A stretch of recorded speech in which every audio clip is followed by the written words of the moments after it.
Home inspections. Today we're going to be talking about home inspection, and I feel like I say this in every video, but in case you didn't know, buying a house is a super big deal.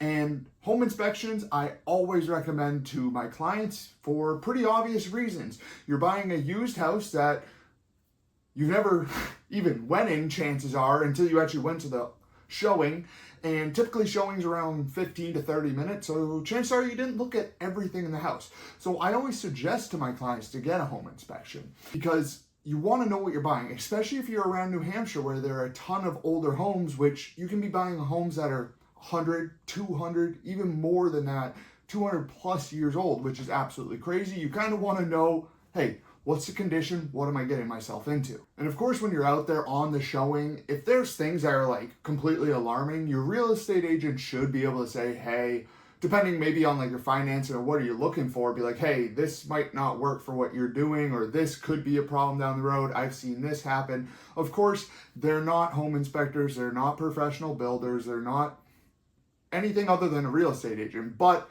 again, they're out in the field a lot and they see a lot of these common problems, so they could just be like, hey, you might want to get that checked out if you're going to go through with this purchase. So let's get right on into it with the first question. Should you get a home inspection? And again, this one should be like an automatic yes. Now, there are some cases that home inspections, not that they're not needed, but they kind of are silly to pay for, because if you're buying a house strictly to renovate and it's in rough shape and you already kind of know that, well, home inspection is just going to be like, yeah, it's in rough shape, and just point out everything that's bad, which can still be helpful. Or if they're an investor and they buy properties throughout the year all the time, chances are they know what they're looking at. They've been through enough houses, they know what to expect. And again, it's how comfortable the buyer is with what they're doing. You're just the agent representing them. Again, I always recommend it, but if someone is a very seasoned investor and knows what they're looking at, it's like, hey, that's you. And of course, if you're a first-time home buyer, I especially suggest getting one, not only to make sure that the home that you're getting into is in good shape and not in need of serious repair, but also just so that you know what's in the actual house. Because essentially a home report or home inspection report, most of them are anywhere from like 60 to 80 pages and they go through everything. So at least you'd have that so you know what's what in your house. So of course, like I say, I always recommend home inspections, but there are a couple of downsides to home inspections. The first one is pretty simple, and it's that it makes your offer a lot more weaker. And it makes your offer weaker if you're competing with other offers, especially if those other offers are no inspection, no contingency offer on the home inspection. Because if you put yourself in the shoes of the seller for a second and you receive a couple offers on your property, one is a good offer but has home inspection contingency, you're like, do I really want a home inspector picking my house apart even though I think it's in good shape? Who knows, you might find stuff, I don't know. Or would you rather just the one that has the buyer that's super confident, he's like, here's my offer, I don't need a check, I don't need a home inspection or anything, and it just feels more a sure thing when there's no home inspections for the seller. Of course, for the buyer, you want them because you want it to be a sure thing on your side.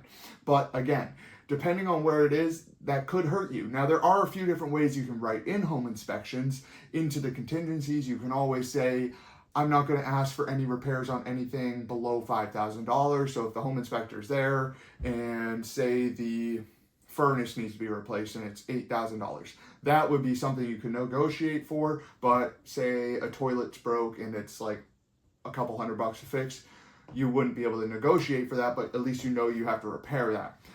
There's also ones where you can do it just for buyer purposes only, where it's essentially, I want to get a home inspection, but I'm not going to ask for any repairs or any change in price after the fact. It's more of the way I write it in for my buyers is it's like, it's for their purposes. They're not going to ask for anything back or off, but they do have the chance to say, yes, I'm still going through, or no, results came back, I don't want it anymore.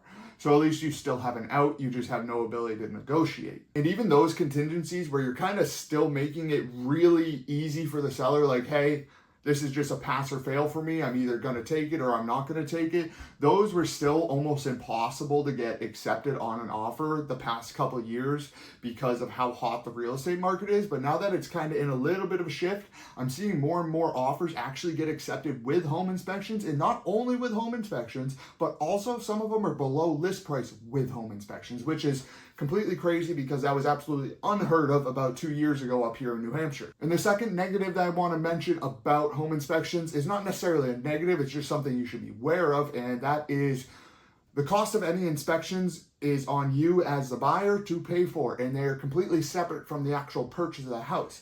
So typically inspection period is about 7 to 10 days.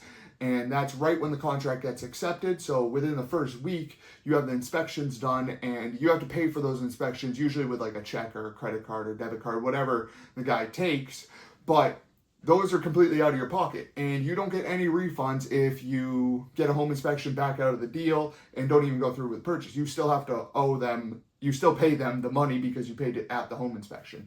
So typically, for around here, at least, the people I know, they charge about $600 to $800 depending on the house, the size, the age, what style house it is, all that stuff. So it's a little bit dependent on those things. Again, not refundable. Another thing is either if there's a septic system or if it's on city sewer, you would either get a septic inspection for the septic system or a sewer line inspection for the city one, where it just checks the line that goes to the city, because that's the part that you're responsible for as a homeowner, where once it connects to the city, that's on them. But for sewer line inspections, those are typically like $400 to $600. Septic system inspections can be a little bit more because, well, they're out in the backyard digging up the septic hole so that they can actually do their inspection, and it's a lot more intensive. Then there's those are the two most common inspections. Usually when I have clients, they only want the home inspection and the sewer or septic inspection. There are like radon testing for radon in the air or the water. There's just regular water quality testing. There's lead paint. There's pests. All those are additional costs, but the most common are just home inspections and sewer line inspections. Now, quickly, I just want to touch on what to expect when you're actually at the inspection. Now, most buyers are going to make a point to be at the inspection with the home inspector because you want to walk around and have him point the stuff out to you. Now, if you can't make it, again, the report is super detailed and thorough, but it might be overwhelming to read through the report after the fact, and you weren't like talking it over when it was happening. Where when you're with them, they're going to go through, of course, everyone's a little bit different, but most inspectors will have you follow them around. They go through the outside, the basement, the inside, and point out anything that's an issue, a concern, a hazard, anything like that that you as a buyer should be aware of. Be like, hey, this is kind of messed up, all that stuff. When you're there as a buyer, especially if you're a first-time buyer, it's going to get overwhelming. It's a lot getting thrown at you. Again, if you're in New Hampshire, a lot of homes are older. Most of them have not a decent amount of problems, but like issues that are just things with older homes. So they get called out a lot. As a buyer, you're going to be freaking out. Hopefully you have a good agent that kind of settles you down, reins you in, be like, hey, yes, this seems like a lot, but like 90% of these are going to be things you're going to find on any house you get under contract, so don't worry about it as much. We'll talk about it once everything's back, we get the report, and we can dissect it a little bit more. Because again, as an agent, I've been to countless home inspections, and when you're there the first couple times, it's always crazy. Oh my God, this inspection is going horribly. And then once you go through enough of them, you're like, oh, okay, these things are just things that most home owners just don't keep up with maintenance wise. So once the new buyers get them, they're usually a little bit of a problem, but they're easy fixes. They just either have been left off the maintenance route for a while from the owners or something like that. It's typically just bad maintenance, like they don't have gutters or they don't have a French drain, so water's getting in the basement, or they wouldn't point the chimney, so now the bricks are loose, things like that, like things that are fixable but are still hazardous and should be actually taken care of before stuff goes really bad. The more important fact is after the inspection, once the home inspector puts in all his notes and all his pictures and sends you the report that's going to be super lengthy, then you're going to want to actually dissect that and pick out what you're looking for. Now, when it comes to negotiations, I'm going to touch on this quickly because each and every house is completely different. Completely different. Each and every agent handles their negotiations completely different. So whatever you're on, get with your agent, look through the report, make them aware of what you're most concerned for, see what they say, come up with a plan on how to attack if you want to go on negotiations. There's always a chance that you go through the home inspections and yeah, there's a few things, but whatever. The buyer's like, yeah, I knew there was going to be some things. This is an older house. I'm going to need to do some updating. We don't need to change price, anything like that. Nice and easy. Now, if you want to negotiate, you're going to, again, want to get a list, figure out which ones you're going to kind of pinpoint when you're going for the negotiations. Either see, and it depends. Do you want them to repair it before it actually closes? Do you want a seller credit at the closing table? Do you want to drop the price a little bit?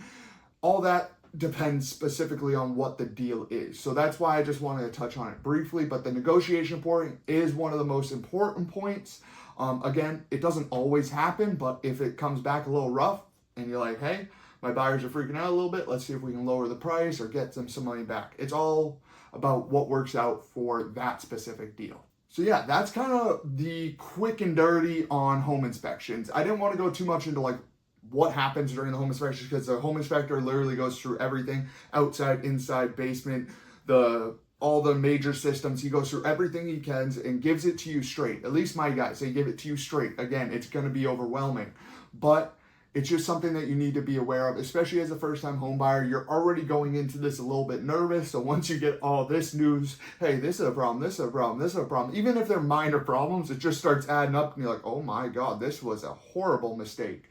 So hopefully you have an agent that knows how to handle that. Get you a little settled down and say, hey, yes, there's some things, but let's see what we can do to make this a good deal. Again, don't get overwhelmed. Home inspections, I highly recommend getting them. But depending on what situation you're in during the offer, a lot of people passed on them the last 3-4 years, a lot. And I'm not saying force yourself to pass on them. If you are dead set on getting a home inspection, which I completely understand if you are, well, then you're just going to have a little bit more time in your search to actually find that house and be able to get one accepted. But again, market's shifting, so depending on what you're looking at, I just had one the other day that it was 5 days on the market. We got it under contract, under list price with home inspections, and it went pretty easy. So it depends what you're looking for, where you're looking, and how the market is at that time. So if you're looking to buy a house in New Hampshire and you don't have an agent, feel free to reach out to me. I'd be happy to help. Even if you're just looking around New Hampshire, I'd be happy to talk to you about it. And then if you're looking in the specific area I work in, well, let's find you a house and get you in here. But yeah, if you have any questions, drop them in the comments below. If this was useful, hit that like and subscribe button, and I'll catch you guys next week with another video.